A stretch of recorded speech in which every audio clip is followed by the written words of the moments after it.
A newly retired doctor from Washington told his wife he needed a solo hike to process his big life change and set off for Mount Rainier. But he never came home, leaving his devoted wife wondering what went wrong. The case went cold with investigators, believing he'd either taken his own life or suffered a tragic accident. But 4 years later, hikers exploring the wilderness downstream stumble upon something shocking, trapped in a beaver dam, evidence that would shatter the official theory and prove his wife's instincts had been right all along. Charlotte's hands trembled as she cracked eggs. Into the pan, the morning sun streaming through her kitchen window overlooking the distant silhouette of Mount Rainier. For years, since Robert had kissed her goodbye that morning, promised to be back by dinner, and disappeared into the wilderness he loved so much, the eggs sizzled, but her mind was elsewhere, lost in the familiar ache of not knowing. The shrill ring of the phone startled her, causing her to drop the spatula. She glanced at the caller ID, Mount Rainier National Park. Her heart skipped. They hadn't called in over 2 years. Mrs. Charlotte Henley. The ranger's voice was professional but gentle. "This is Ranger Mike Patterson from Mount Rainier National Park. We need you to come to the station. Some hikers found a backpack in a beaver dam yesterday, and we've traced it through the GPS tracker serial number. It belongs to your husband, Robert." The words hit her like a physical blow. She gripped the counter, her knuckles white. "A backpack after all this time?" "Yes, ma'am." "Can you come to the ranger station? We have some questions, and the police are already here." Charlotte's mind raced as she drove the familiar route to the ranger station, her hands shaking on the steering wheel. Every turn brought back memories. This was the road they'd driven together countless times. Robert always excited about another adventure, always promising to be careful. She'd trusted his experience, his methodical nature. He'd hiked these trails for 30 years. The ranger station parking lot held 2 police cruisers alongside the usual park vehicles. Charlotte's stomach churned as she walked through the doors, the scent of pine and old wood triggering more memories. Ranger Patterson, a stocky man in his 40s, greeted her with sympathetic eyes. "Mrs. Henley, thank you for coming. This is Detective Morrison from the county sheriff's office." Detective Morrison, a tall woman with graying hair, pulled back, severely extended her hand. "I'm sorry we're meeting under these circumstances. Please have a seat." They led her to a small conference room where Robert's waterlogged backpack sat on the table, mud-stained and partially torn. Charlotte's breath caught. She recognized it immediately, the gray and blue pack she'd given him for his 60th birthday, complete with the red carabiner he always clipped to the side. The hikers found it lodged in a beaver dam about 8 miles downstream from Spray Falls. Ranger Patterson explained it was partially buried in branches and mud. We were able to trace it through the GPS device's serial number. Detective Morrison opened a folder. "Mrs. Henley, we recovered the memory card from the GPS device. The antenna was damaged. That's why we couldn't ping it during any of our searches over the years, but the memory card retained data from before the damage occurred." Charlotte leaned forward, hope and dread warring in her chest. "What did it show?" "The data indicates your husband went deliberately off trail that day. The last signal came from an area far from any marked path, approximately here." The detective pointed to a topographical map, her finger landing on a remote section of wilderness. "We searched those exact coordinates again yesterday, and this morning found nothing. But Robert never went off trail." Charlotte protested. He was meticulous about safety. He filed his hiking plans, stayed on marked paths. In 30 years of hiking, he never once deviated from his registered route. Detective Morrison's expression remained neutral. "The GPS data is clear. He was miles from where he said he'd be hiking. Given this evidence and the remote location, we're looking at 2 possibilities, suicide or an accident suicide." Charlotte's voice cracked. Robert had just retired.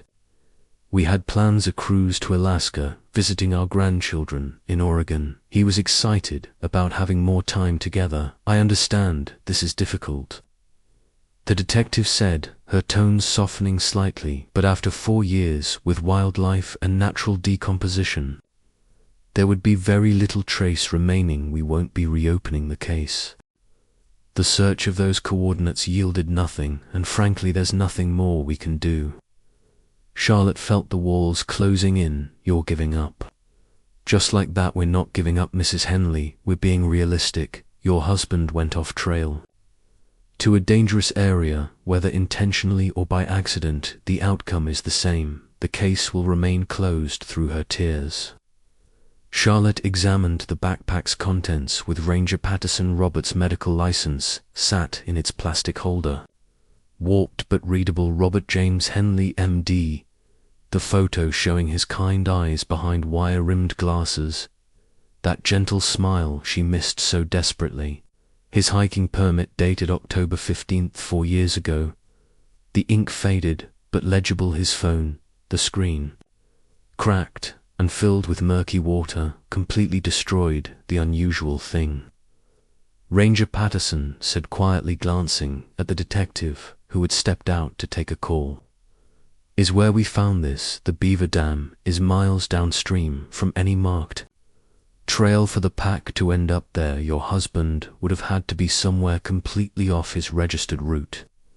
The waterflow patterns suggest it traveled a significant distance. Charlotte stared at the ruined items, her mind refusing to accept what they implied. Robert always stuck to planned paths. He'd check weather reports 3 times before leaving. He carried backup batteries, emergency supplies. He was methodical about safety. It's what made him such a good doctor. This doesn't make sense. The ruse's expression was sympathetic, sometimes even experienced. Hikers make mistakes, Mrs. Henley, or sometimes people don't want to be found, but Charlotte knew better. Robert would never leave her alone like that.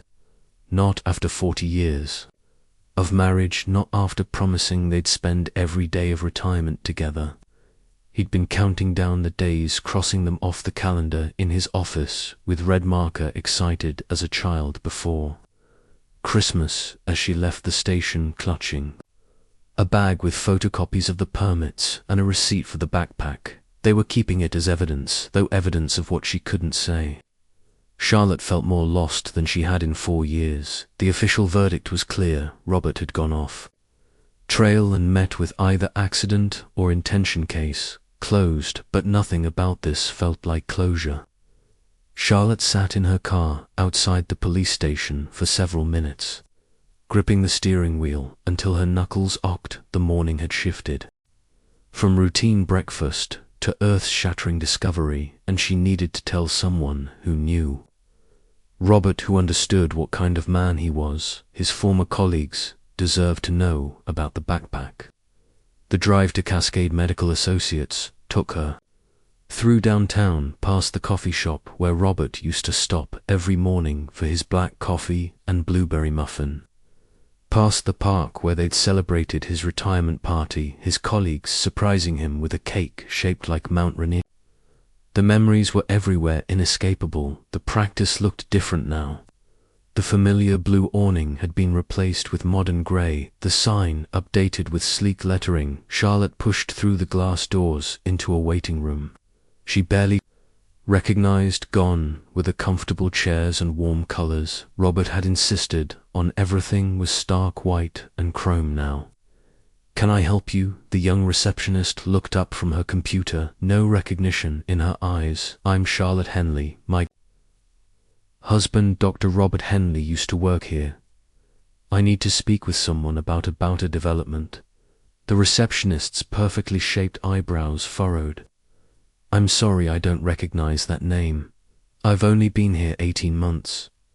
Could I speak with the office manager?" A few minutes later, a hair-looking man in his 30s appeared. "Mrs. Henley, I'm Brandon Chen, the current office manager. I'm afraid I didn't know your husband. The practice was sold 2 years ago, and most of the staff changed over, but Sarah Winters still works here. She was here during Dr. Henley's time. Sarah's still here." Charlotte felt a wave of relief. Sarah had been Robert's favorite nurse, competent and caring, someone he'd trusted implicitly. She's with a patient right now, but she should be free in about 20 minutes. You can wait in the break room if you'd like. It's more private than out here. The break room at least hadn't changed much. Charlotte sat at the familiar round table where Robert used to eat lunch always, making sure to include any staff who seemed lonely or stressed. 23 minutes later, Sarah rushed in, her face creasing with concern the moment she saw Charlotte. Charlotte.